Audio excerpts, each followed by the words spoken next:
Hello everyone, আসসালামু আলাইকুম। এই যে আমি আজকে সন্ধ্যায় যে নাস্তাটা বানাচ্ছি সেটা একটু শেয়ার করলাম। এই যে এখানে সব কিছু রেখে দিয়েছি, আর এই যে এখানে ভেষণ গুলিয়ে নিয়েছি আগে থেকে। এই যে বেগুনের স্লাইসটা ভেষণের সাথে সুন্দরভাবে মিশাতে হবে, না মিশালে কিন্তু হয় না, একটু ফাঁকা থাকলে ভালো লাগে না দেখতে, আর খেতেও ভালো লাগে না সুন্দরভাবে। তাই একটু মিশিয়ে নিলাম। এবার দিয়ে দেবো চুলায়। আলুর চপটাও দিয়ে দেবো। এই যে আলুটার মধ্যে সুন্দরভাবে বেসন মেখে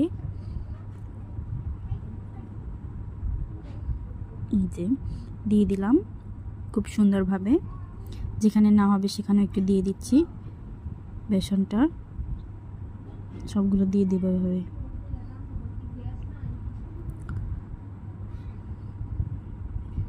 আর একটা দিয়ে দিই।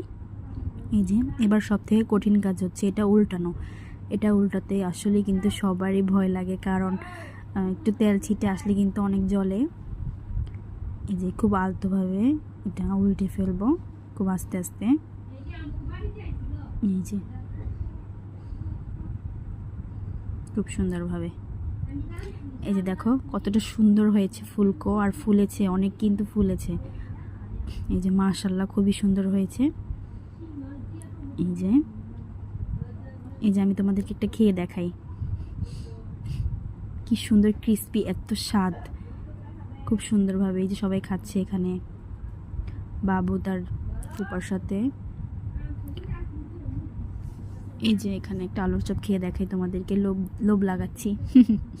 এই যে দেখো কতটা সুন্দর হয়েছে, আর এত ঝাল হয়েছে, খুব ভালো লাগতেছে ঝাল ঝাল খেতে। টাটা, আজকের মতো সবাইকে।